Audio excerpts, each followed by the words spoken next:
Crank up the volume and get ready for real-world bird hunting by listening to the Wingmen Podcast by Eastman's.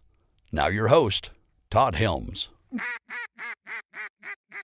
Hey guys, you've heard me talk about my favorite roast from Black Rifle Coffee being the Just Black.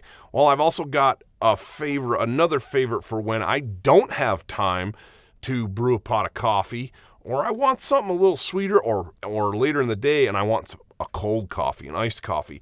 And that's the ready-to-drink coffees from Black Rifle. I really like the 300 series. I am a caffeine junkie.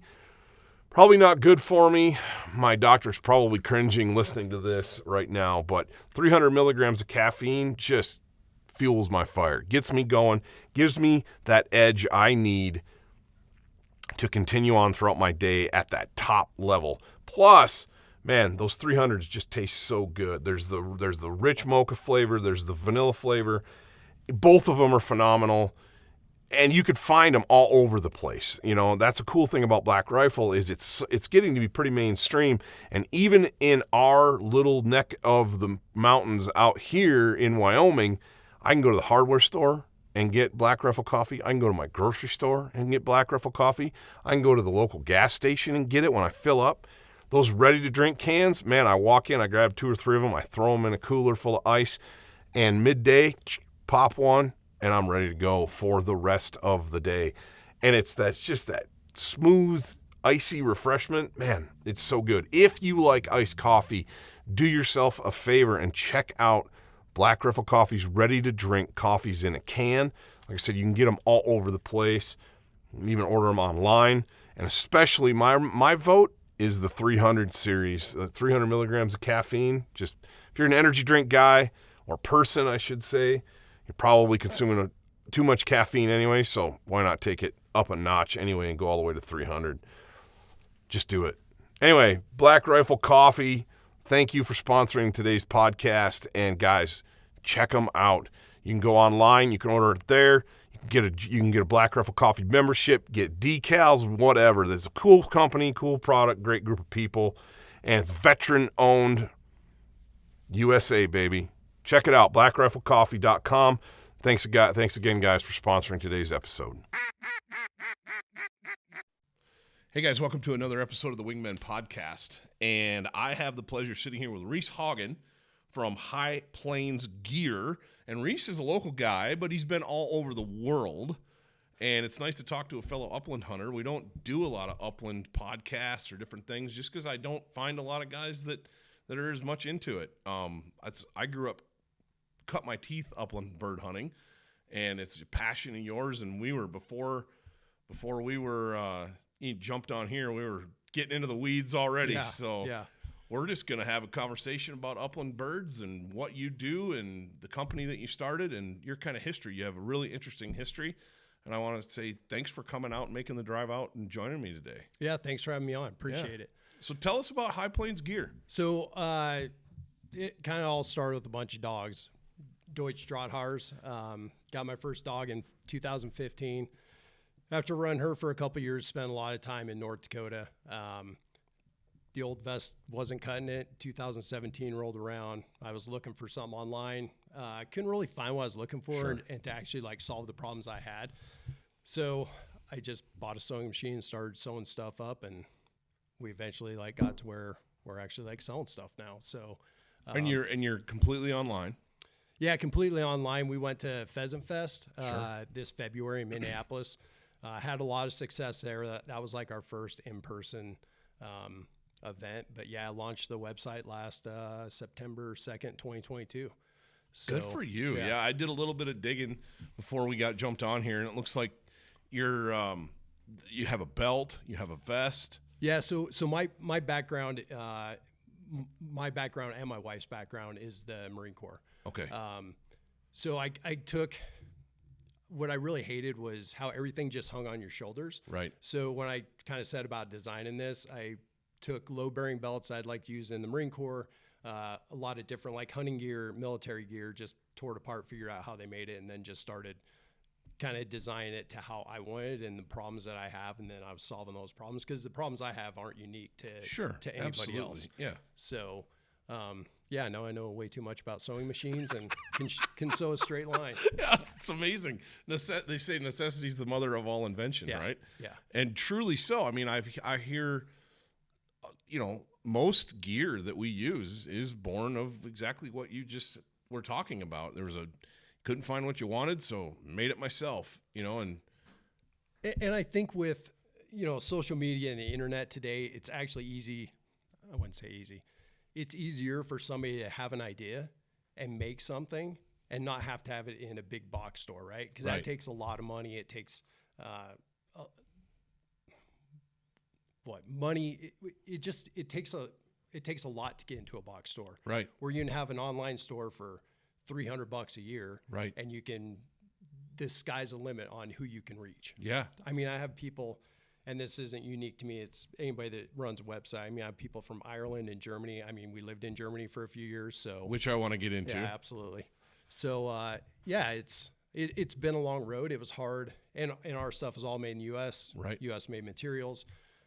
I knew I didn't want to sit behind a sewing machine because originally I was like, hey, I want to spend more days in the field, and I want this to like pay for my dog. It was kind of like a low bar I set for myself. Sure. But I knew I didn't want to sew 8 hours a day. So trying to find U.S. manufacturing in small lots. I mean, there's a lot of companies that'll do 10,000 of one thing, but that takes a pile of money, right? Oh, yeah. So, and then, of course, like I was ready to produce in like spring of 2020, and then we all know COVID hit. Mm-hmm. So a lot of the manufacturing, they were making like face masks. But we went through 3 companies before we found the one we have now. And the one we have now, their quality is absolutely awesome. The guy who owns it, I was just down at his place 2 weeks ago. Spent a couple days down there just dialing in a few different things. Where is that? Southern California. Okay. So, and that's kind of a hotbed for military. Yep. Like soft goods, stuff like that. And there's everything close to San Diego, man. There's those big bases. Yep, absolutely. Yeah, you have Pendleton, you have the air station there, the naval base. There's a lot of military right down there. And then it's also like close to Mexico. So a lot of the factories that have a place in the States also have one in Mexico. Right across the border. border. If something doesn't have to be very compliant or whatever, it's right across the border. So it's pretty easy jaunt for them. Yeah. But yeah, there's just a ton of manufacturing. And as you probably know, there's quite a few outdoor companies that have stuff produced down there. So. Oh yeah, that's a hotbed of manufacturing for sure. Yeah, it's because I appreciate what you said about you knew what you wanted, you had the designs, which I'd like you to get more into in a second, but knowing that okay, this is cool, but I'm not the guy that's going to sit behind a sewing machine. Knowing strengths and weaknesses, where you can go, yeah, this is great. I'm a big for example, I'm a big idea guy. I can come up with all kinds of ideas, but then I need a team around me to help flesh those ideas out because I'm not the guy that's going to plan the budget. I'm not the guy that's going to plan all these little details. That's why my wife and I work well together because she's a detail person and I'm an idea person. No, that's exactly with us. It's like nice. She's retired now. She retired last year out of the Marine Corp. Okay. And she's good with finances, books. So like she's taken over that whole side of the business. Nice. And then we've actually like started working together on a lot of different ideas and different things. And she's been so busy for the last 20 years. She hasn't hunted much with me, but she's going to start getting out again this year. So that'll be a lot of fun. So we just we gotta find somebody to take care of our 2-year-old. So good thing the grandma lives close by. See, that's an advantage you have. My wife and I do not have that advantage. We don't have any family close by, so we would pay for babysitters when we want to do stuff. But you do what you got to do. But so run us through your products. You know what? Because there's a lot of companies out there. Yep. There really are. Run us through your products. What makes them unique, and why people should be looking at them. So everything's based off a low-bearing belt. Because like I said earlier, I got tired of stuff just hanging on my shoulders. Right. And like in the military, you're wearing your flak jacket with plates in it, and it just gets old real quick. So low-bearing belt, we use the MOLLE attachment system, so it's universal. That's what the U.S. military uses. I was familiar with it. I'm like, hey, we're going to go with that because then if you want to buy an aftermarket med kit or whatever, it fits right on there. There's so much Molly stuff Yeah. that's available. Yeah. You know, you can get it from Amazon to yeah, the it's highest end stuff. everywhere. Everywhere. Yeah. I mean, I needed a new Kydex holster. I was not happy with the one I was running on my chest rig, my binocular chest rig for big game. Yep. And it's Molly. And I didn't like the retention system, and it had an extra step in it. And I'm like, I just want to be able to pull it out. Yeah. And so I mean, one Google search, and I had more to choose from than I could possibly shake a stick at. Hundreds. Yeah, that's the beautiful thing about Molly. Oh, it's awesome. It's everything that's out there. So we knew we wanted to use the Molly system.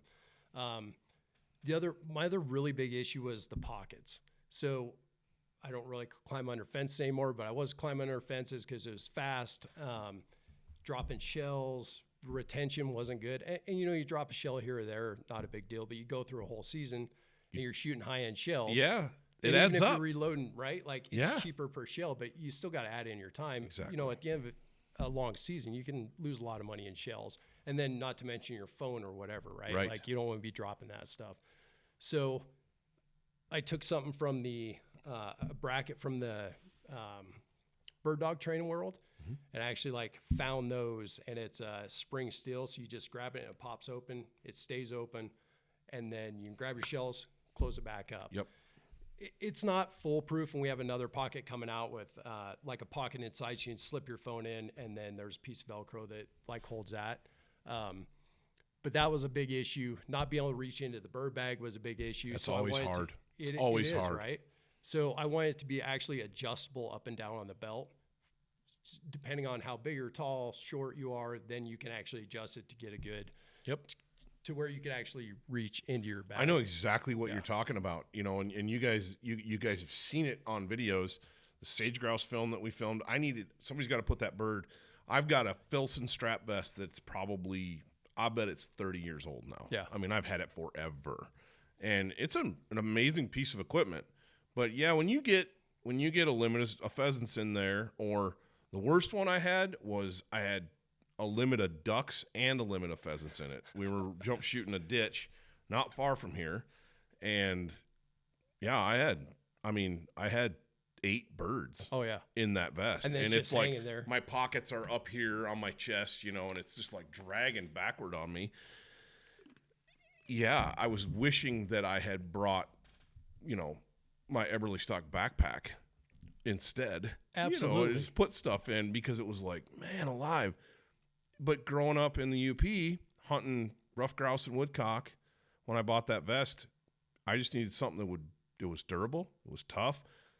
You get 4 or 5 woodcock, or 3 woodcock and a couple of grouse in there, you're not going to notice that. They're not exactly too heavy. No, absolutely. And that's where the desert hunter would come in, right? Yeah. So, but it's different. Yeah. It's different. You get out here, and the bird, if you're hunting plains, especially, your birds are bigger. You get three roosters in a game bag, but yeah, so back to that thing. I know exactly what you mean. Even unloaded, it sits fairly high on my body, so I can't reach around and get a bird in it very easily. Well, and not to mention, as you get older, your mobility goes down, so it gets even harder, right? Exactly. Yeah. So that was a big issue to solve. And then I run dogs, and then I run the Garmin Pro 550 Plus, and then the Alpha 200 I got this year to start messing around with. And I just got tired of stuff dangling, so shoulder straps, built a holster for that. And it really is looking at different issues that I had and solving those problems. So yeah, that's so cool, man. We did a big hunt up in Montana last year that we'll be dropping on the YouTube channel here shortly. And it was a combo goose hunt and upland hunt. And it was fun because we were talking about it in there, and it was mostly pheasants, but we got into quite a few sharptail and actually a handful of huns too. It was pretty cool. But that was one of the things. I was wearing that old vest, and you're traipsing around in the snow, and I'm going over fences, under fences, pulling through brush, whatever. And at the end of the day, I bet I'm down 4 or 5 prairie storms, man. Yeah. They're gone. They're I'm leaking federal ammo all over the prairie, and I'm like, holy smokes, man, I can't be doing this. Yeah. And we were shooting prototype stuff from them, and it was kind of like, hey, Brian Kelvington, you got another box of that that stuff that you brought, and he's, yeah, come here. But to sort of have good gear just saves you time. It saves you headache. It saves you money if you're spilling shells. You're losing. I mean, if you lost, a phone's one thing, but if you lose part of your Garmin controller, oh, yeah. so how many dogs are you running on that one controller? Well, I think you can run up to 20, but I only have 2 dogs I'm running, and usually it's like one at a time. Maybe the first hunt, I'll get them both out. And my one dog's 8, so she doesn't put as many miles on as my other dog. But, I mean, you lose one of those controllers, the 550, I think, is $550 or $500, and the 200i with the inReach on it, I think they're like $750. None of that stuff is cheap. Not to mention the collars on the dogs, right? Exactly. So, yeah, I mean, stuff adds up. Anyway. And the other issue is like, how do you carry water, right? Like, how do you carry water in your strap vest? Throw it in the game bag. Right. And it's a pain in the butt. Right. And then it's just hanging there. So that was the other thing when I was looking at water bottle holders to design. There was stuff that we were using in the military, and I'm like, hey, I'm going to like take that design and change it around a little bit. So the nice thing about the water bottle holders, it's adjustable from like a little 16-ounce water bottle all the way up to your Nalgene. See, that's nice because I like to run with the dogs. Gatorade squirt bottles. They work awesome. I know. They work awesome. Yep. And I had Alex Langbell from Gundog Outdoors on. He's up just north of us now.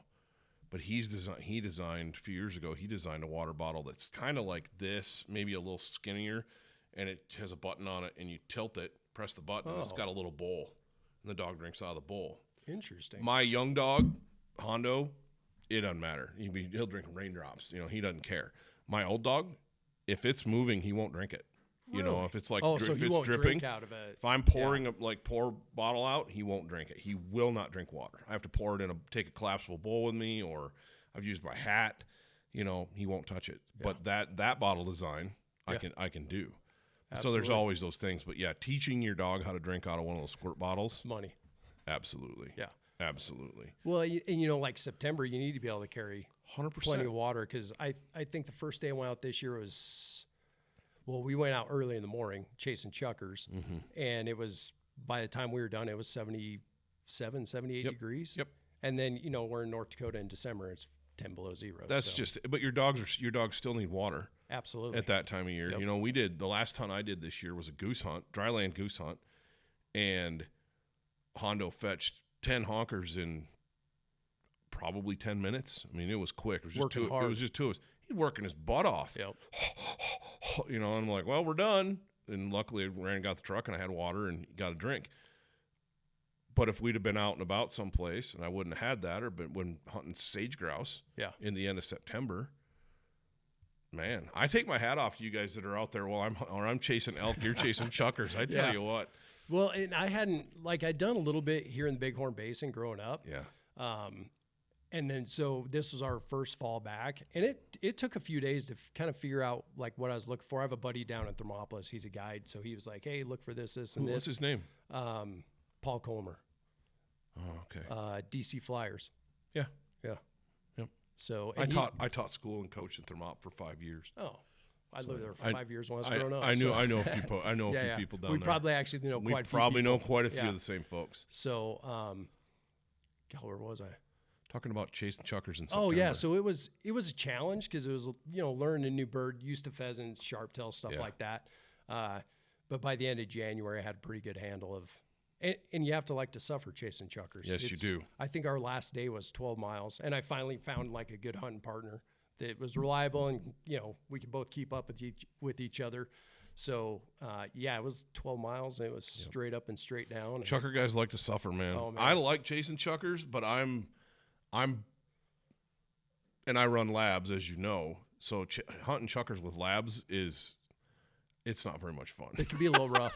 It's not very much fun. Yeah. Like I said, the old dog, he stays close. Yep. That's fine. But the young dog, it's like, dude, you got to slow down. You can't go up there and But yeah, that's a crazy thing about chuckers is you're getting your cardio in. Oh yeah. You're covering buku miles to find them, first of all. I know lots of guys that'll just kick the dogs loose, and they'll drive a road, and be like, okay, there we go. Dogs are on point. Let's go. And then they'll hunt from there. Yeah. Yep. So we were actually like getting up the hills. And I think the thing I like most about chucker hunting is like you go find the biggest, nastiest hill and there's no reason that you would ever walk to the top of that thing. But then you end up like walking to the top of that thing. And sure enough, like there's chuckers on it. There's chuckers on it. And where we live here, almost every hill has chuckers on it. Yeah. You know, and the last couple of seasons, so you just moved back. Yeah, so we moved back actually a year and a day ago. So you hit the nail on the head because the last couple seasons have been tremendous bird seasons. You know, I'm talking about that young dog I've got. I actually shot chuckers over him hunting antelope with my wife. We ran into coveys out in the sagebrush out in the desert. And they were young. Season was early, and they were stupid. Oh, yeah. And he's a puppy, just out there bouncing around, flushing them, and they're holding. They're not running. Oh, I looked at my awesome. wife. I was like, holy that isn't smokes. normal. No.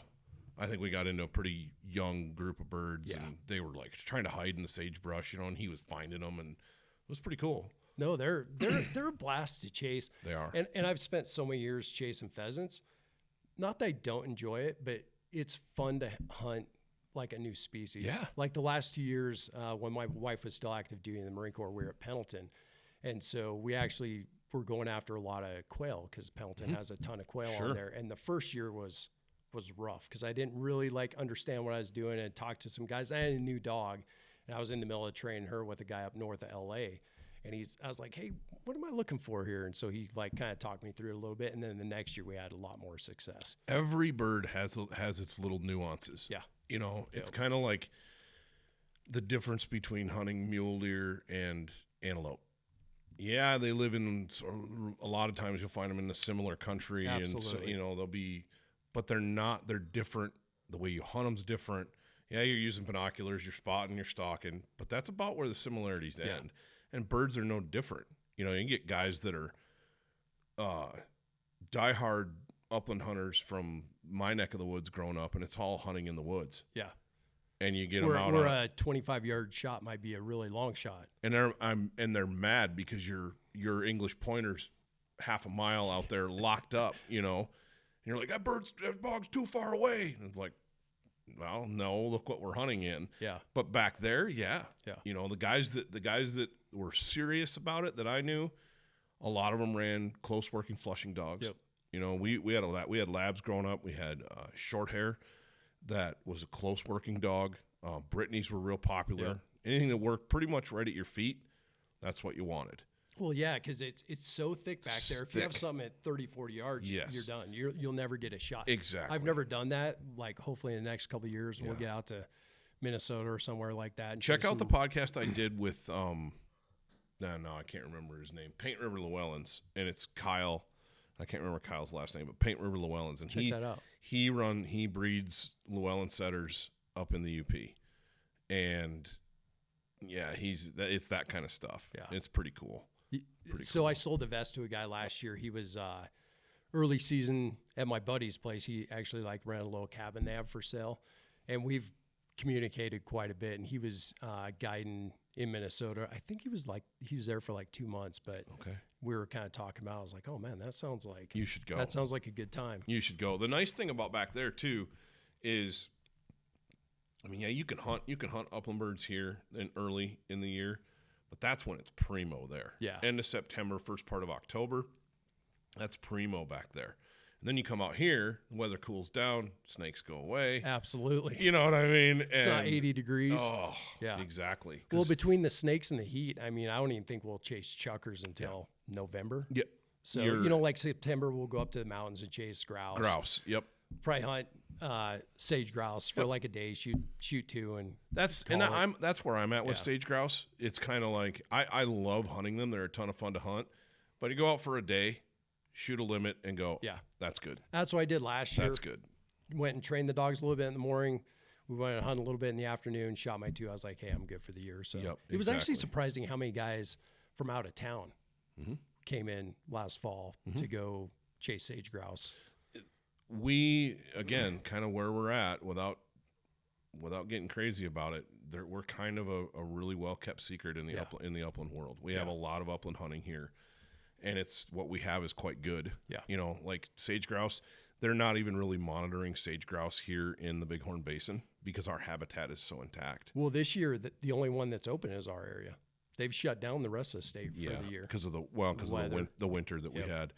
I wondered if they were going to do that. I hadn't heard, but I kind of assumed that they would. Somebody's probably yelling at their phone right now, listen to this, because that's not true. But I'm pretty sure they shut it down. But right. Well, we'll know. We'll know because they released all the new big game regs, or they are releasing the new big game regs on Monday. Yep.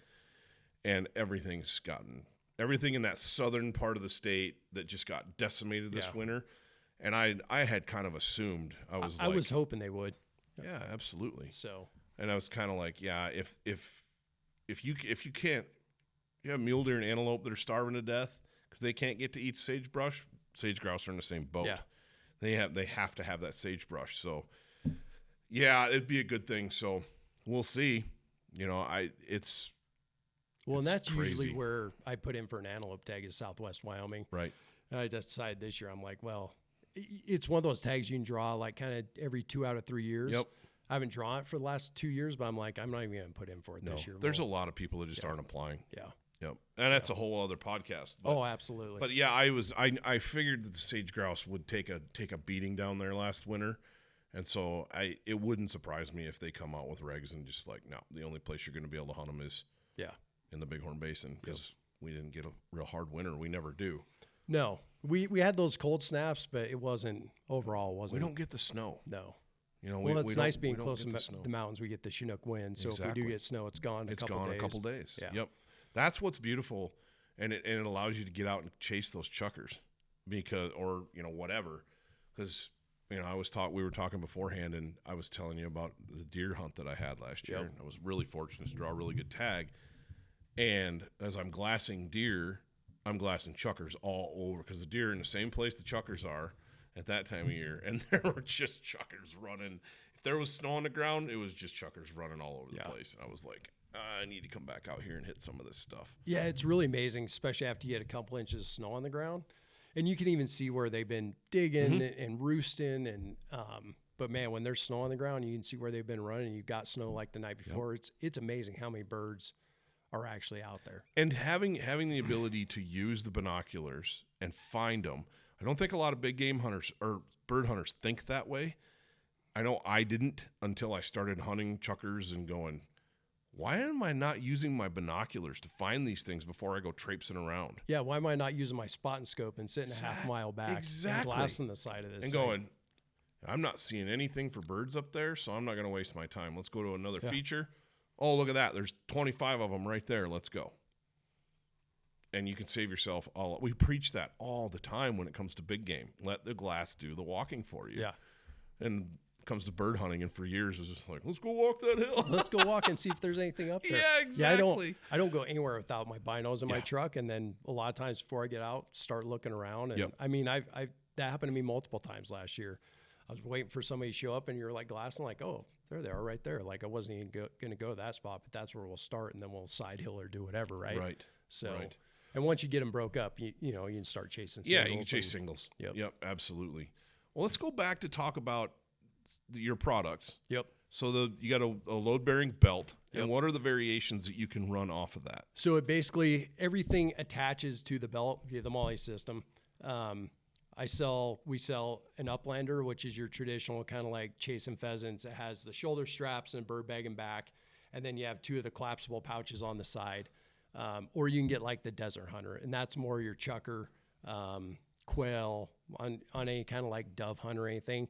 And you take the bird bag off the back and your shoulder straps, you can take that off the belt, and then there's a bigger collapsible pouch, so you can just reach back there, open it, drop your bird in, and then you can still put your water bottle pouches and all that good stuff. So it's highly configurable. Yeah. Customizable. Absolutely. That's so nice because sometimes you're stuck with one system, one thing, and you're like, man, I wish I could run a water bottle holder on this, or I really don't need this big game bag on here. I just want, especially hunting chuckers, I want to be as lightweight as I can possibly be.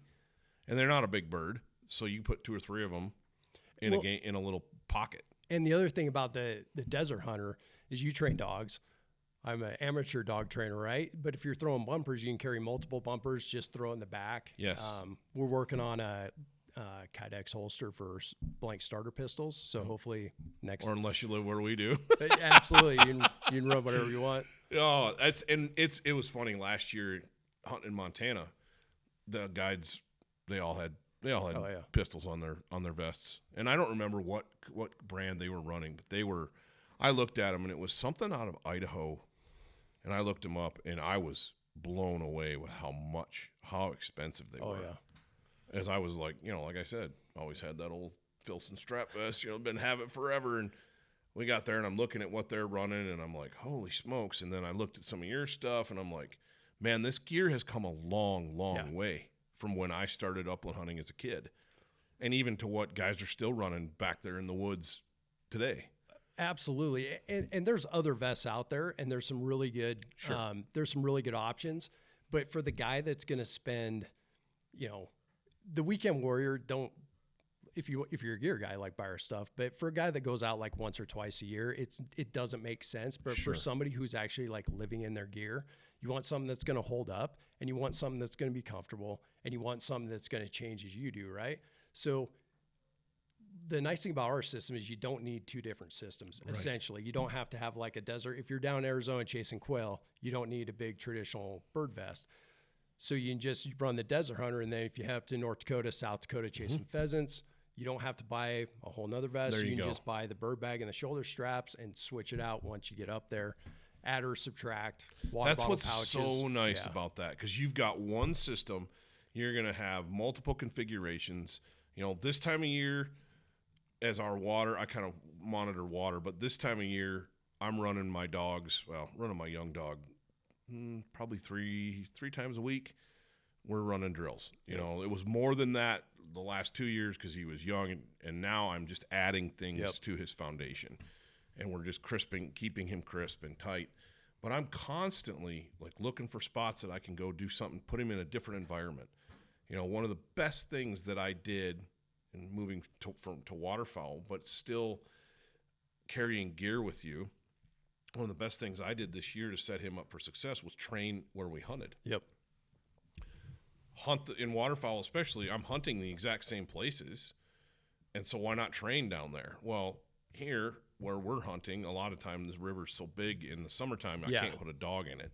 But as it came down, irrigation stopped, and it came down in the fall before season, I could go down there and I could throw bumpers in the exact same scenarios that he was going to be retrieving birds in. Yeah, so then when you're down there smacking ducks, they're falling in the same and spot. He's like, hey, I've done this. And multiple blinds, because it's close enough where I can throw them all the way across the river, throw them in the brush. And he caught on to those blinds so much faster because I had thrown bumpers over there. And I'm like, he gets mid-river, and he kind of glances at me, which he shouldn't do. He should just go. But he kind of glances at me because he's not seeing a bird. And I'm like, back. And to the bank, out on the bank, boom, gets a bird. But the point is, I still had to carry all that stuff down there. I had 6 bumpers, and I had whistles and, whatever. Not having to lug a bucket or lug that stuff, just throw it in a vest. Yep. Would have been nice. Well, and then, so I have bird launchers, train with some like live pigeons and stuff. When I go set out my launchers, I have the pigeons in the Desert Hunter in the big collapsible pouch, throw them in there, get to the launcher, like set your launchers, go grab the dogs. So nice. It's an easy day. Hey guys, going to take pause for a minute and bring you a word from our sponsors. All right, this past year, actually the past 2 years, we have been working here at Wingmen through Eastman's on a new sage grouse film. And it's not just a sage grouse hunt, guys. It's about sage grouse and being in trouble and the impact that they have economically if their habitat is shut down. And Leupold was awesome enough to come on and sponsor that project.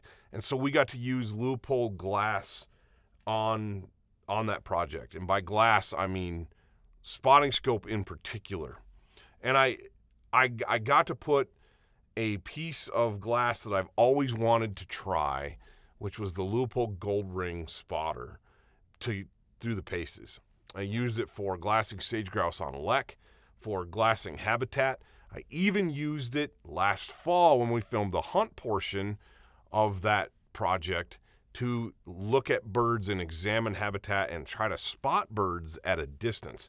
And I was actually able to pick out some birds at a long ways away on a hillside where we were pretty sure there were grouse. And so before we went and walked it, we actually glassed it, and I used that loophole gold ring spotter, and I was actually able to turn up some grouse on a ridgetop. And we knew they were there. We got on the birds. So I guess my point is this. I had some questions about the loophole gold ring spotters, and I got to put them through their paces, not just for the Wingmen Sage Grouse project, but also I got to put them head to head with some of the other top spotting scope brands in the business for a review for Eastman's hunting journals. And this was earlier this summer of 2022, and that spotter was so bright, so crisp, so clear that it blew me away. And so if you're looking for a new set of glass, a new spotting scope, maybe a new pair of binoculars, guys, you need to be checking out Leupold. Obviously, Leupold is known for making top-notch rifle scopes. That doesn't apply so much to us here on the Wingmen side of things. We're not using rifle scopes unless we're hunting big game. We're not talking about that.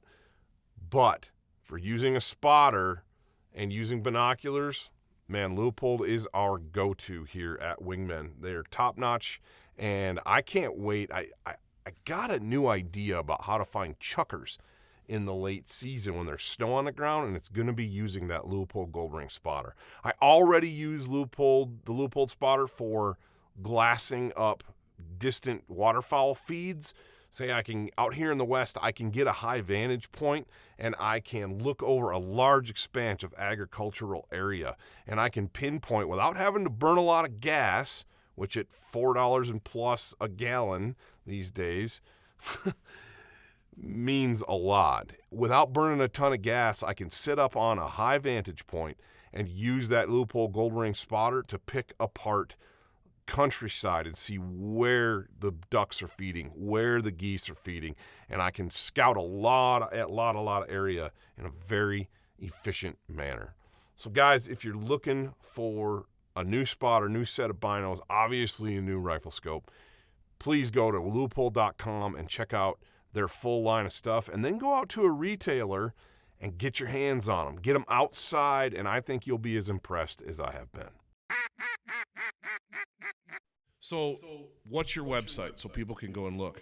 Highplainsgear.com. Highplainsgear.com. Super simple. Yep. And I don't know when this will come out, but by the time this comes out, we should have a new website. Yeah, you said something, you were kind of retooling your website. Retooling the website. We got some more photos and stuff done. So no, it should be a lot better. And we've been working with the gal, and I want to do some blogging because I like shot sizes, stuff like that. I think some people that haven't.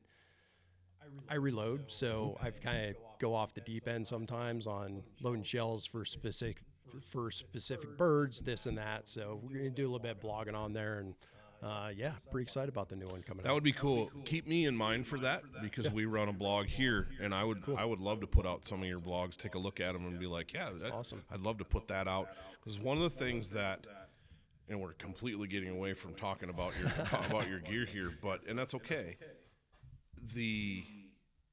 You mentioned something about reloading, and I'm so spoiled because I'm partnered with Federal, and so I get to shoot top-notch stuff all the time, and I get to see. We were having a conversation before this about the importance of shooting the best ammo you can shoot.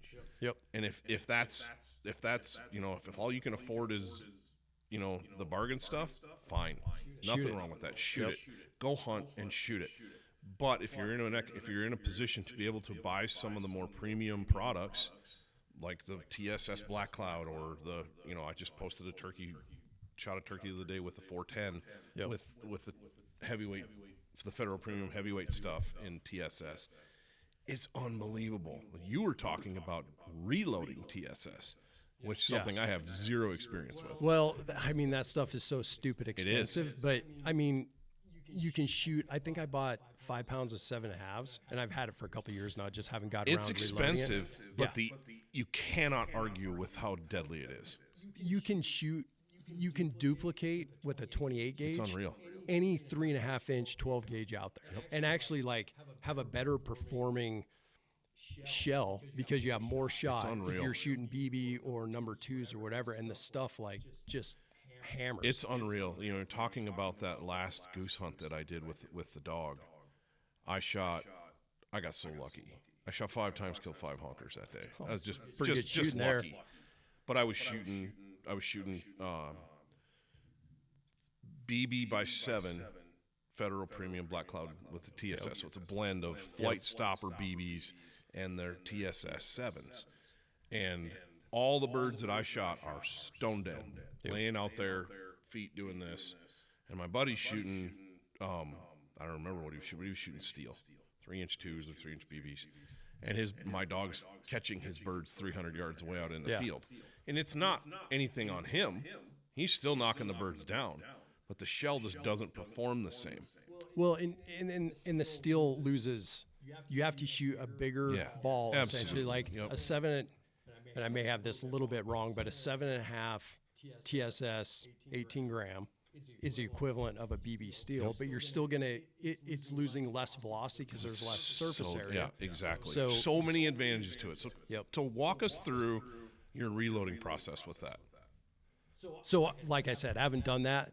I haven't used my TSS up yet. I thought you did. No. I'm sorry. No. I've just been loading just copper-plated lead. Still. So for pheasants, well, actually, I didn't load any for pheasants this year because I shoot the Federal Prairie Storm. That stuff's wicked. 3-inch number 4s, and I've been shooting that for 5 or 6 years, and it's awesome. Yeah.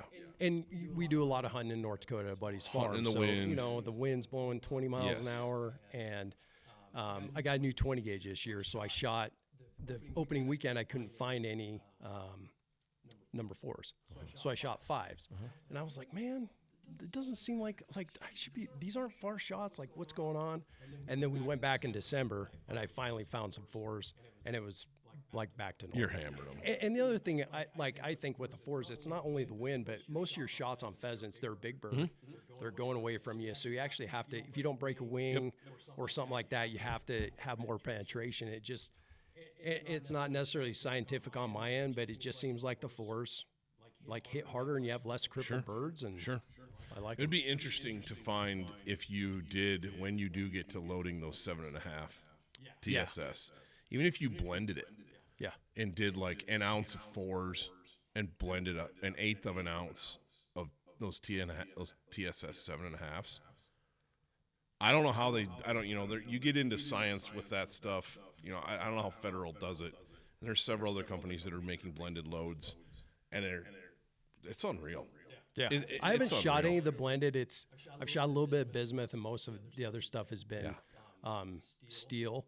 The problem, like I've been finding, especially the last 2 years, is I don't really want to load it in a 12 gauge because I only want to shoot like 3/4 of an ounce. But finding the right wad because it's less volume. So then, and wads have been kind of hard to get. Everything, especially everything. Has. Yep. Seems like primers have there was just a bunch of primers that came in from Chetite, so picked up a bunch of those. And powder seems to be loosening up a little bit. Right. So everybody's in the same boat, man. I've got my personal rifles I reload for, and actually I don't anymore. I have a couple of buddies that they love to reload, and it's their thing, and they don't have kids, or they have like 1 kid, and I have 3, and it's kind of like, here's all my reloading stuff. Have fun. Take care of this one, will you? Exactly. But getting stuff is just insane. Yeah. You know, and it's whether it's powder or primers or bullets or brass or doesn't matter what it is. Well, I couldn't find any. There's some of the have just showed up, but trying to find 3-inch 20 gauge holes. Sure. Like couldn't find them, so that's why I bought pheasant shells in 3-inch last year. So I'll keep that in mind, and I'll keep you in mind when it comes to that because you're local. You live right here. Yeah, I'll save all my 3-inch 20 gauge holes and I'll take give those them in to a you. heartbeat. Yeah, I'll keep that in mind because that stuff usually just goes in the garbage, but not No, anymore. and I think I really want to pick up a 28 gauge. So I think once I get a 28 gauge, it'd be fun to load that TSS in just the 28 gauge and take it on like a goose hunt or something, or down to the river. Like we were talking earlier, got a spot on the river and shoot 28 gauge the TSS. sub gauge, and that's what's made the sub-gauge craze take off Yeah. is the improvement of shot shell technology, whether it's TSS or the bismuth or even steel. Even today's steel loads are 10 times more lethal than they were when it first started. And I joke, and I like to tease the guys my dad's age that are like, best thing that ever happened to the shot shell industry was the lead ban. Oh, Murder's not murder, and they get all fired up. But if you think about it from a technological advancement standpoint, it 100% was. Because what were we doing for the last 200 years in shot shell technology? The same old thing, because it worked. Yep. 2 3/4-inch 5s would shoot everything. You could shoot geese with it. You could shoot ducks with it. Shoot pheasants with it. You could do everything with it. Guys would go to the hardware store, buy a box of those at the beginning of the season, and shoot everything they wanted to hunt, right? Absolutely. Well, the lead ban came along, you couldn't do that anymore. And then performance of steel, they're trying to load it like lead, and it's not working, and companies had to figure it out. And now, stuff that we're buying is so good that... Well, it's kind of like going from a 90s Ford to a 2022 Ford Raptor or something. Yeah. You know what I mean? It's just that there's so much more advanced. That's what my dad talked. Oh, if I had that 68 Chevelle Super Sport with that 396, and I'm like, and my Toyota Tundra would still smoke you off the line because it's fuel injected. Right? You know what I mean? Yeah. I'm joking, but I love classic cars, obviously. But yeah, it's just different. Technology's improved tenfold. Yeah. Tenfold. For you to be able to do what you're doing with your company, to do that back in 50 years ago would have been a lot harder. Yeah. Yeah. A lot harder. Yeah, you would have had to have a backer for money, and then you would have had to find. I mean, it's easy to find. I wouldn't say easy. It's a lot easier to find somebody that will sew 10,000 of something than somebody that'll sew 100 of something. I can't imagine being I'm a huge Duck Commander fan, and I can't imagine being Phil Robertson starting a call company. Yeah. And he's just one out of lots and lots of people that did this back in the day. Got a product, and he's driving around, grinding for 10 years or whatever it is. Where we only had to grind for a couple of years. The internet. Yeah. I mean, you people can order they can go everything. right to your website and look at your product. They don't have to worry. He doesn't have to worry about getting into a store someplace. You don't have to go. Pheasant Fest is cool because you get to go and you make all these connections. People get to touch your product and see it, and so you got to do some of that stuff. But you're not loading it in like Mike Eastman, loading books and mounts and stuff and driving all over the country, building the company that we're sitting in right now, literally hand to mouth. It's just word of mouth is so much slower back then because there wasn't technology, there wasn't the internet, right? That's kind of social media. Social media. Everybody complains about social media, but I'm kind of glad I have it as an outlet for Wingmen. Oh, absolutely. I'm glad it's around because it's been selling vests for me, right? I mean, that's how you and I connected. Yeah, absolutely. Instagram. You know what I mean? Instagram. Oh, that's super cool. But so you run Deutsch Drahthaars. There's a million different ways you could say that word. And we lived in Germany for 3 years, so the way the Germans say it, I say their draughts or DDs, once we start talking. Sure, so, sure. I got 2013. My grandfather just died, and I was back in town, and went out to some friends of the family and walked in their house. I'm like, oh, you got wire hairs? They're like, no, they're Deutsch Drahthaars. And that, I'm like, don't call them wire hairs. No, I've got a buddy, and like I said, in Minot, he had the first Drahthaar that I had ever seen, and good old Chico. Chico's been gone for a few years now, but man, impressive dogs. Yeah. I've always said if I wasn't a diehard British lab guy, I'd own Drahts. oh, absolutely. And what drew me to them at first was how they look, right? Oh, they're cool-looking dog. I'd never seen one. Well, I'd seen one, I think in 2006 or 7, and it was a wire hair. And then walked into the friends and family, and they're like, no, they're Deutsch Drahthaars. I'm like, what's that? So we talked dogs for 2 hours. Yeah. I'm like, okay, man, if I get a hunt dog, that's what it's going to be. And I was like, I just got out of the Marine Corps in 2012, and my wife stayed in. And so at 12 and 13, I'd spent a lot of time in North Dakota at Buddy's farm that I met through the Marine Corps. And we were actually in Africa because she got stationed in Dakar, Senegal for a year. Okay. And she just got orders to the 22nd MEU where the Marines go out on the ships and float around. I'm like, man, you're going to be gone the next 2 years. So I'm like, I'm going to get a hunting dog. She's like, okay. So got a hold of my friends here that had them, and then they hooked me up with Roger. And I think we were still in Africa. And I put money, we were communicating emails back and forth, and I put money down on her, and she was born July 7th, and I picked her up Labor Day weekend. And a month later, I had her in North Dakota, and we'd shoot a bird, and she'd retrieve it at like 3 months old, and I'm like, oh, wow, this is awesome. But then I had to learn a lot about training a dog. 'Cause I knew I was at A, and I need to get to like M or N, right? I'm like, oh, that's easy. No, I was like, okay, how do I do that? But then, like, they had training days because we were in Camp Lejeune, North Carolina, right on the coast. Got it. And they had training days in Fayetteville. There's a pretty big contingent of DD guys out there. And then I met a couple guys, and they helped me. And then the next summer I was back, and yeah, rest just kind of history. And that's so cool. They're awesome. That's so cool. They are a spectacular dog, and they're tough as a coffin nail. They are. They are. It is. I want to say, I'm trying to remember which dog it was now, but they are stupid tough. You know, and that's one of the things I always really like about my labs is they're tough. You know, they take a beating and they just you don't even realize it. Oh, absolutely. And the draughts are the same way, but they have, you know, I like those dogs so much. They're cool looking. Their hunt drive it's a little different than anything else that's out there. It's a little more like not prehistoric, but a little more raw. Primal. Primal. They are a primal dog, and it's interesting. They are kind of. I kind of compare them to the Belgian Malinois. Yeah. Of the hunting world. That's kind of what they're like. Super athletic dog. Incredibly intelligent. Can be a little bit hard-headed. That comes with intelligence, though. Yeah. But incredibly athletic, and just the raw ability that those dogs possess is incredible. Yeah. And drive, like between bird drive and fur drive. I know guys that don't like the German breeds because of the fur drive, because they get into porcupines and skunks and they don't quit, you know.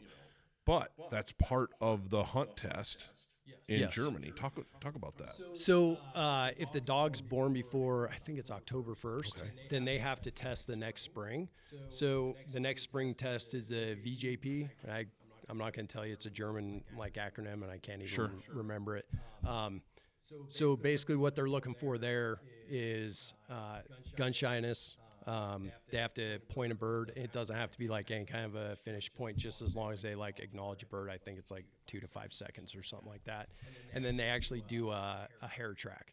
So we were living in California at the time, up north of LA, and then basically walking through a field, and when a jackrabbit gets up, you put them on the track when it's your turn. And I think Cora got 4 rabbits that day, and the last rabbit took off, and she never saw it, but she tracked it. I think she ended up going about 350 yards. And I was like, I'd never had her that far, away from me, not on a collar. I was getting a little nervous. I was about to whistle her back, and the guy running the test, he's like, no. And I mean, she tracked it like a beeline out there, and then just came trotting back. So, and I've had a lot of guys well, we don't want them running rabbits, this and that. And I don't know how to explain it, but when we've been hunting and a rabbit gets up, I'll just kind of whistle them if they want to take after. If I don't want to shoot, a lot of times I won't shoot a rabbit, but they kind of know when you're bird hunting, and they don't really mess with rabbits too much. It's funny how that goes. Dogs, they know what you're doing.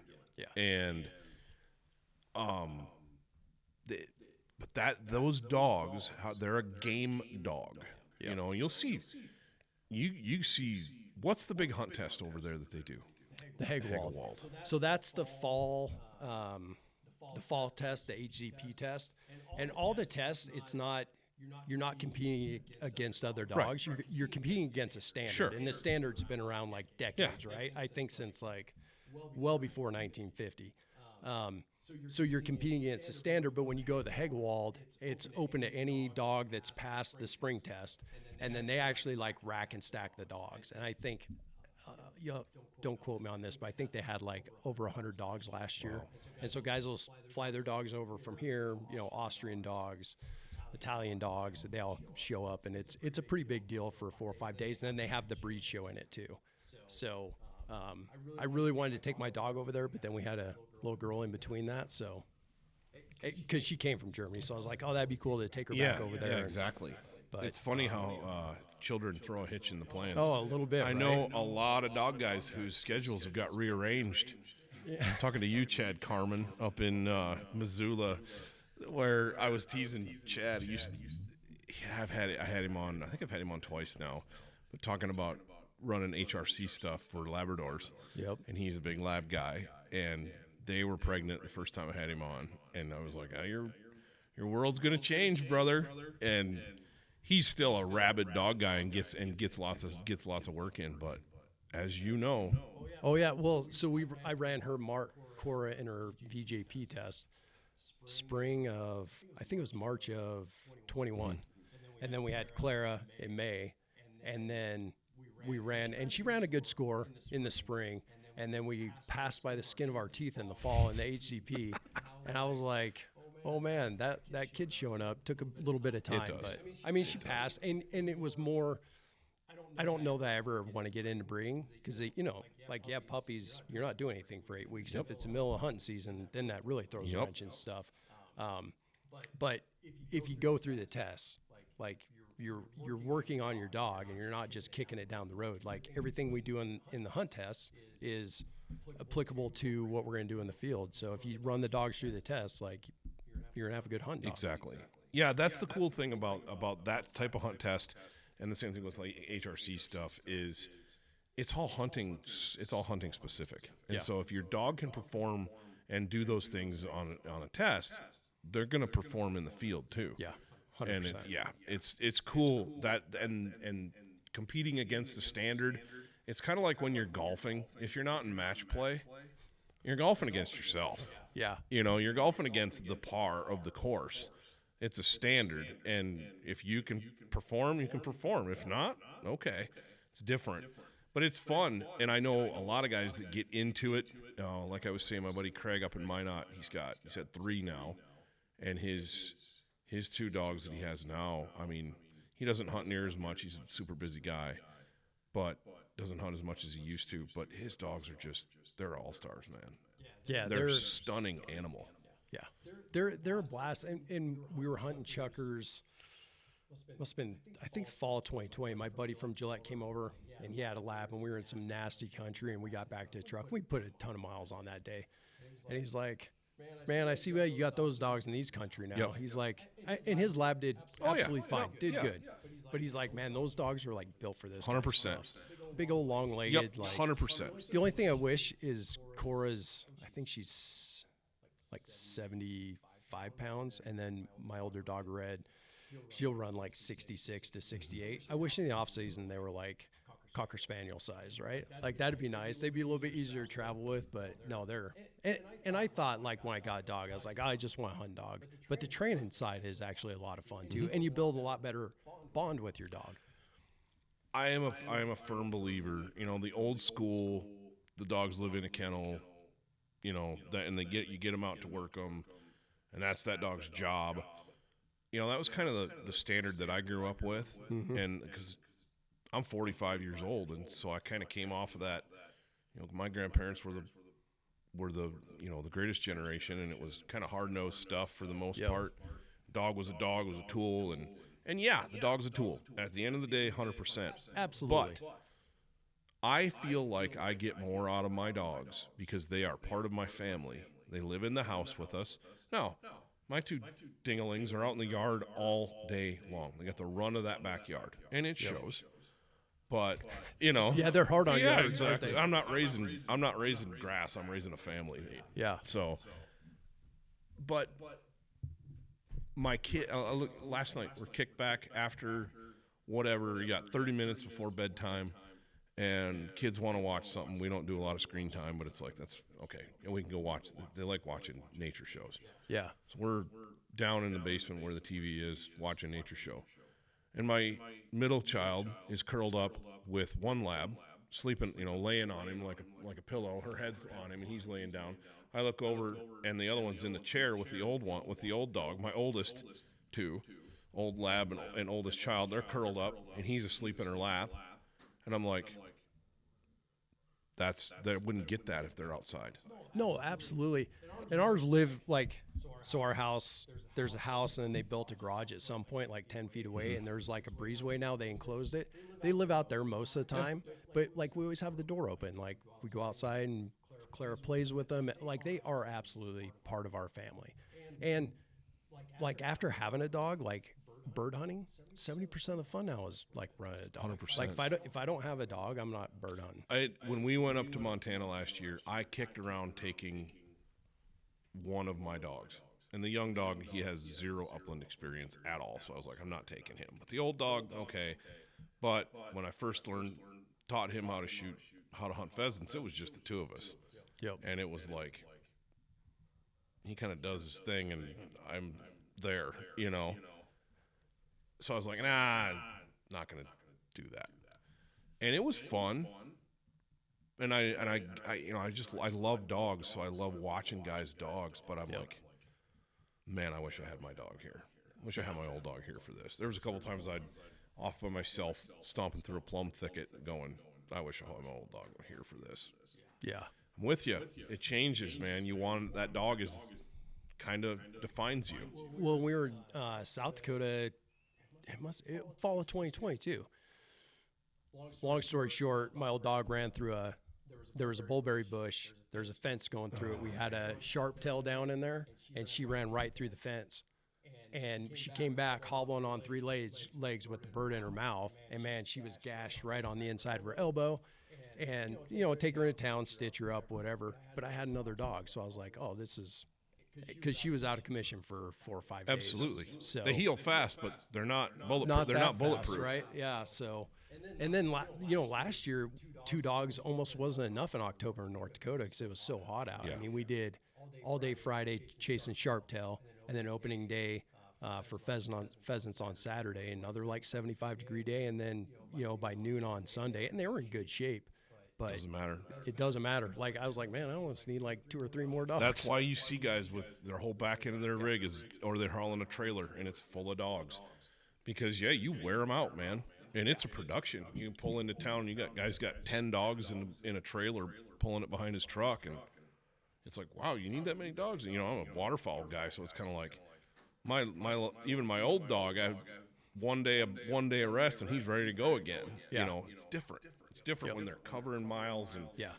covering that country. I know what you mean about putting a dog down on this ground in the uplands, especially chasing chuckers.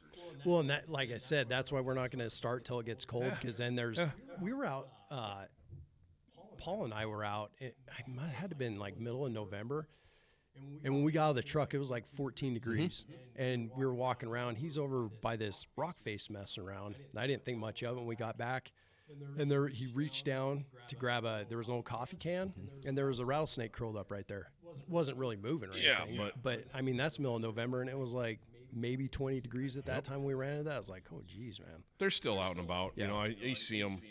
You'll see them in some of that stuff, and that's why a lot of times here I wouldn't hunt birds, especially living in Thermopolis. Yeah. And when it got below zero and I didn't want to put my dog in the water, I go hunt chuckers and huns. Yeah. That was a perfect thing to do. It was so much fun.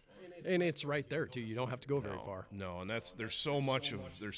That's the cool thing about upland bird hunting too, is there's more access to it than people realize. Yeah. Well, if you're especially in Wyoming with all the BLM, Yes. right? But even if you're in the Midwest, Yeah. you can still door knock and get on a lot of places, especially if you're hunting off season. Yeah. We went to South Dakota a couple of years ago in December. We hunted anything. Knock on a door. Yeah. Really? It's 10 below. You really want to go hunt yeah, right now? go ahead. And now it's hard. those birds have had a full season of being Oh, shot yeah, at and they're pushed pretty around. wild, They're super yeah. wild, and you'd hunt all day to shoot a limit of birds, maybe, but you were hunting. That's where those fours come in handy. TSS. TSS. 3-inch 7.5s. Yeah. Oh man. No, it's that's the coolest thing about upland bird hunting is you don't need a lease to do it. Yep. You don't need fancy stuff. Now, so the guys in the South are probably screaming right now at me. The guys in Texas, whatever. Yeah. I get it. There's lots of places where if you don't have lease ground or private ground to hunt, especially when it comes to quail in the Southeast, you're just not going to hunt. I get that. But I'm talking the Midwest, the upper Midwest, the Rocky Mountain West, the Southwest. There's a lot of upland bird hunting available out there. And it's there for the taking. You knock on doors, get permission on private. If you're willing to go in off season, hunt some nasty weather, you can get into birds. And then you've got lots of public ground. Montana has a phenomenal program with their block management program.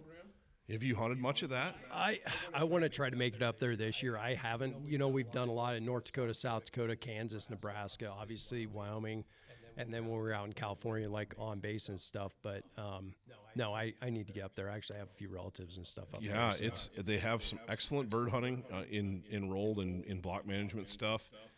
Yeah, and I'm not going to divulge any top secrets, but it's out there. If you want to do the legwork and look for it, it's out there. Fire up your Onyx app and find places to hunt. Onyx man. is awesome, man. It just makes 100%. things so easy. Oh, now. 100%. Absolutely.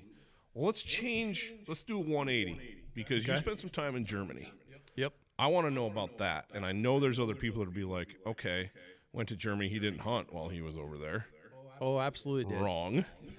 Tell us about that because it's totally different than here. Yeah, it's a completely, even the dog culture is different. Even the DD guys here, like what we're used to and how they run things over there is a lot different.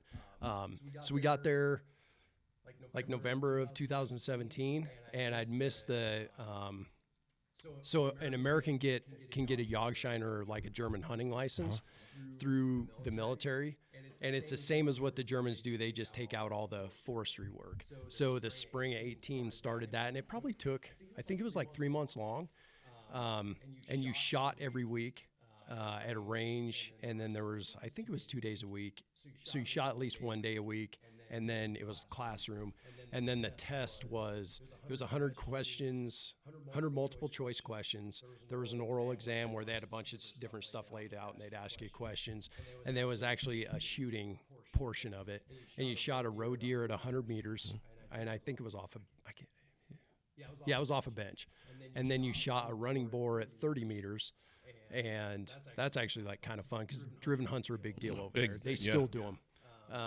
And then you had to shoot a running rabbit with a shotgun. So got that, and then you have your German hunting license. Once you have your German hunting license, you can actually buy guns over there. And they had a couple pretty cool gun stores pretty close to Stuttgart where we were at. And then I went on one roe deer hunt in Germany, and I didn't really enjoy that because it's all kind of tree stand hunting. So you're just like sitting there, and it's early in the morning, late at night, and I'd rather grew up in Wyoming spot and stuff, right? So you're always on the move. Makes it hard. It does. And then went to Poland on a roe deer hunt, and that was a lot of fun. I think I shot 4 roe deer. Wow. I mean, there's just like nothing to them. They're tiny. And they're tiny, absolutely tiny.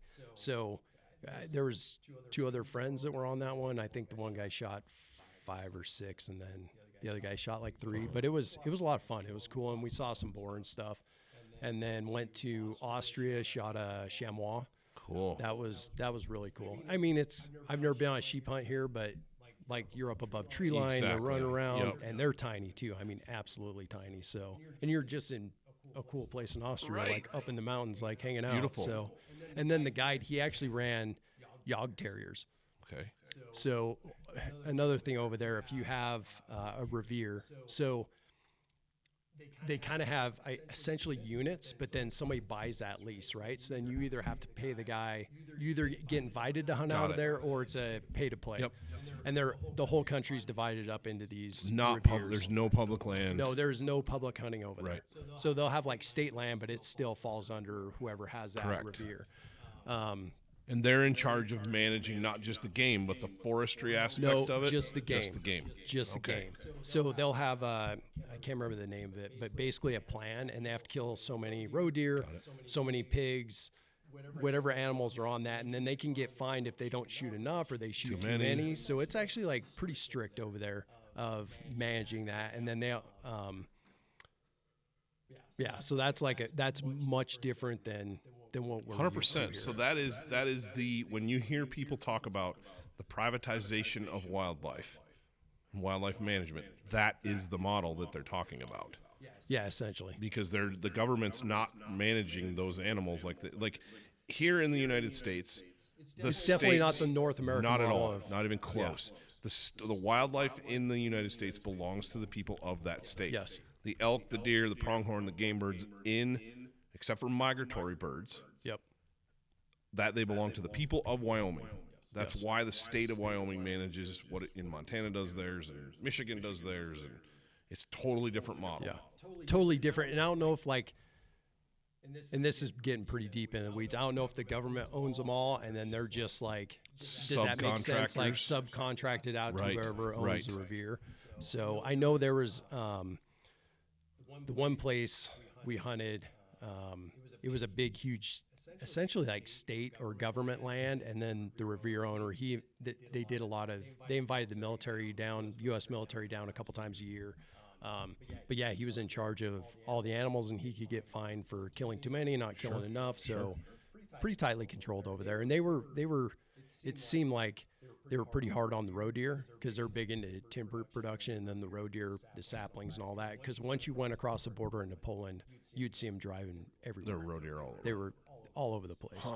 I mean, when we'd go out for a drive in the morning, in the evening, and you'd see 40, 50 roe deer, and you just kind of pick whichever one. And it was kind of like, it was almost like antelope hunting. So you're driving around, and they're just kind of hanging out in the fields, and you drive through the forest and really start glassing. And yeah, it was really, and they're fun to hunt. It really is like antelope hunting. It's kind of social, and not like, hunting deer in a stand or spot and stock where it's, be quiet and all this. So did you do any bird hunting while you were there? No, I didn't. I was coming back every fall. I was flying back and going to my buddy's farm for 4 to 6 weeks. Because then my wife was going down to Africa at the same time. So, I got pretty comfortable flying a dog back and forth. So yeah, what's that like? It's actually not that bad. It was kind of a pain to get the ticket, because what I would do is call Lufthansa, because we'd fly Frankfurt into Denver. Got it. I'd call Lufthansa, make sure there was a spot for the dog. Then I'd call and buy the ticket, and then call Lufthansa right back. And it was pretty easy going. It was easier for filling out the paperwork to come back to the States than it was from the States here. But because you had to have a vet sign off on the paperwork within 11 days. Interesting. So, the first year was kind of tough because I had to send all the paperwork to the USDA vet, and then it had to be back within 11 days. So that cost a lot of money, just like overnight and stuff. Right. But then I got smart and started using the Air Force Base in Cheyenne. Just we'd go on there, have her checked out. So perfect. Yeah, it wasn't bad. It really wasn't bad. And then when we flew back, I brought back a dog. Okay. So that was 2 big dog kennels, and that was like the height of COVID. So the closest we could get was Chicago. So 2 big dog kennels, 4 check bags, 4 carry-ons. But there was no one on the plane. I was like worried when we flew into Chicago. I was like, oh man, this is gonna be a pain. But it was like deserted. Really? So it was August of 2020, and nobody was flying. No, it was pretty easy deal. That's wild. So that's so cool. That's one of the best things about what I get to do is with this show and traveling and talking. It's just all the different folks I get to talk to. Yeah. And the different experiences that people have had and the things that they do, from talking to Dale Bordelon, the old Cajun from South Louisiana. I could hardly understand a word he said. Oh, yeah. To sitting here talking to you, who's been over in Germany and has all this 2 completely different worlds, and yet bird hunting is what brings us together. Hunting in general brings us all together. And it's just super cool, man. Well, and that was the other cool thing about Germany. Well, so if you didn't have your German hunting license, they would not sell you a hunting dog. Interesting. They would tell you, nope, won't even talk to you. So once you, and that was the main reason to get my hunting license, because I knew it was going to be time for another dog to bring one back. Got it. And then I had a buddy fly over from North Carolina, and the guy, Klaus, who I got my dog from, we had gone to the big dog and hunting show, and then my wife met us there, and then we drove up to Klaus's, and he showed us a bunch of dogs. We saw the male and the female. Klaus who? Klaus Volle. Okay. And I met him through Roger, who I got my my original dog from, because Roger got his foundation bitch from Klaus, I think in like 91 or 92, something like that. Okay. So I'd already met Klaus after the Poland hunt, went to his house in northern Germany. And then when my buddy Matt came over, we went up and he showed us like 12 different dogs. He showed us the male or the female I was going to get a pup out of, and then a guy brought the male, and we met at a kind of like a bakery farmer's market, and the guy who owned the male owned this place, and then we went in and had like cakes and coffee, and it was like no different than, it was a blast. It was no different than you and I sitting here. Everybody started pulling out their phones and showing hunting pictures. Exactly. And so even though there's like a little bit of a language barrier and a cultural barrier, it's guys sitting down and Hunting talking bridges about that hunting gap, and, man. and dogs, right? Yeah. Like the whole dog thing, and then the hunting, it bridges everything, and it was an absolute blast. It's so cool. And I wish that so we were talking about social media a little bit earlier, and I think a lot of us have a love-hate relationship with social media. I love it from the fact that it connects all of us, and you get to see all these different things, what people are doing. I hate it in that it brings out the worst in us at the same time. And it's like, if we could just remember this, like, dude, we're all on the same team. Trappers, hunters, anglers, we're all on the same team. At the end of the day, you put us in a room, we're probably all going to have similar things to talk about. Absolutely. You know, and remembering that this is the bond that pulls us together. Dogs and guns and birds. I mean, it's just a cool thing.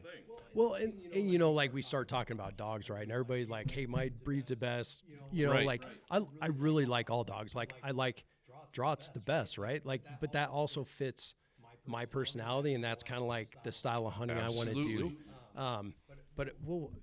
One of the best conversations I've heard in a long time, I think it was Ron Bain, and there was 3 other guys on kind of a call-in. Like they were talking about different breeds of dogs, and it was like one of the best conversations I've heard in a long time, because no one, like in joking, like giving each other a little bit of a hard time, but it was really, really good.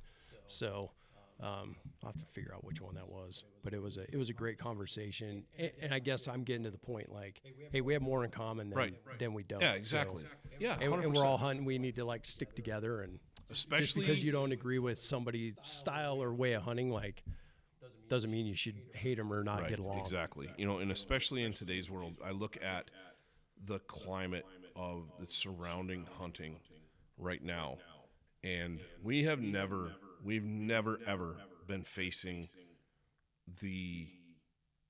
such a determined group of people to end what we love, and they just want to end it because they don't like it. That's the only reason. It doesn't have anything to do with science. Doesn't have anything to do with sound game management. They just don't like it, so they want it gone. And they don't care how they do it. And we're looking at how it ends in the state of Washington right now. Yeah. By loading a Game and Fish Commission with anti-hunters. We're not going to change those people's minds. I was having this conversation with my dad this morning. My dad's 70 years old, and you gotta be careful of what you're putting out there. And I said, I agree with you, but you're still of the generation of the mindset that you can change an anti-hunter's mind. Yeah. Maybe some of them, I think, but I think we're past that now. I think that ship has sailed. I think it's so black and white anymore that there's people who may not be a hunter, but they're not an anti-hunter. Those folks are receptive to the hunting message. But people who are rabidly anti-hunting, there's no way. Well, and I don't think you're ever going to get the chance to actually to sit down with them one-on-one, right? I don't think so. We don't we don't live, especially in Wyoming, we don't live in an area where there's like rabid anti-hunters, or you're not going to interact with them because not on a daily basis. We Yes. have some around. Yes, you know, absolutely. all And they you live in have to certain do areas. is look at the grizzly bear that was killed up the North Fork last week, Yep. maybe 2 weeks ago now. Yeah, Anyway. it was a week or two ago. And the papers, the state papers, and people that were writing about it were like, the residents of Cody, Wyoming are up in arms over this. And I'm like, depends on who you talk to. Yeah. It was about 50-50 from what I saw on different things, where I'm looking at like Facebook comments where, yeah, some people were upset about it. Other people were like, sweet, one less I got to worry about when I'm up there fishing or camping or. Yeah. Well, And we don't know what happened to that bear, really. So we yeah, say I was just going to ask you. I saw it happen, then I. So they say it was shot. We know it was shot. The Game and Fish still hasn't released the results of the necropsy to know exactly the cause of death. We know the bear was shot. We don't know if it was hit by a car and then shot. We don't know if it was just shot. We don't know that yet. There's a lot of speculation around. Well, there was no vehicle shrapnel on the road. Well, if you live in Wyoming or around the West very long, you've seen these big 1-ton diesel pickups with cow catchers on the front. Oh yeah, there's gonna be no. There's no shrapnel. No shrapnel. They smoke that bear with that big pickup truck. The bear's going to crawl off in the sagebrush, and guy's going to walk over and put it out of its misery. Yeah. The thing that was suspect for me was the amount of blood around that bear, around his head and his face. He was really bloody. Yeah. And I'm thinking, man, a gunshot. He almost looked a little too jacked up to That's just be what a I was gunshot. thinking. That's what I was thinking, and that's why I think But it also wasn't a great picture. it's not. It's not. But. And that's neither here nor there. We're getting kind of off in the weeds. But my point is, that's the state of where we're at with hunting right now. Is it's 50-50. You know, some people are really upset about this. Some people aren't. And you're right. Overall, in the culture that we live in, hunting's it's a way of life. Yeah. But it's not that way everywhere you go. No, it's not. We're pretty insulated here, but you just go south of us, even places like north of us. Like you go to any bigger metropolitan area, it's a completely different You conversation. can go to Bozeman. Yeah. And granted, Bozeman is a seat of the outdoor industry. There's a lot of hunting companies based out of Bozeman, and it's a cool town. It's a cool area, but there's a lot of folks there that are not hunters, and they are anti-hunters too. We'll look at the amount of people that moved in there in the last 3 or 4 years. I mean, they're not Montanaites.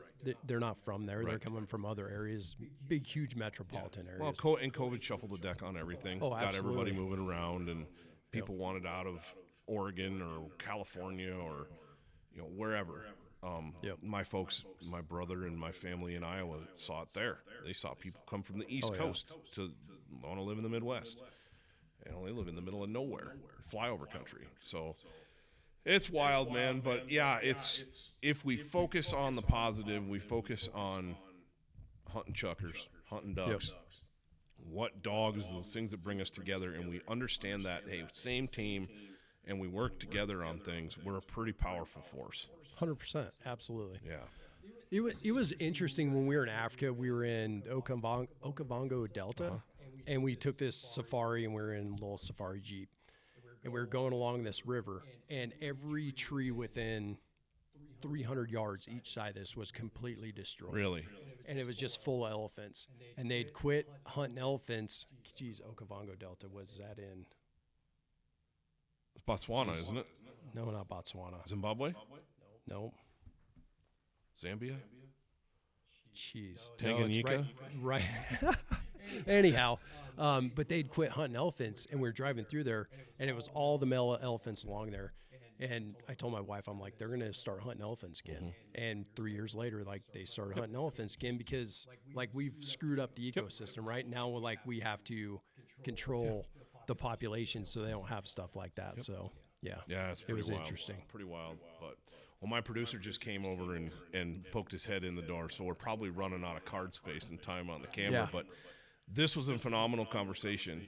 I appreciate it a lot. I appreciate you driving out here from Cody and sitting down with me. This was fun. I'm excited to check out some of your products up close absolutely. and personal.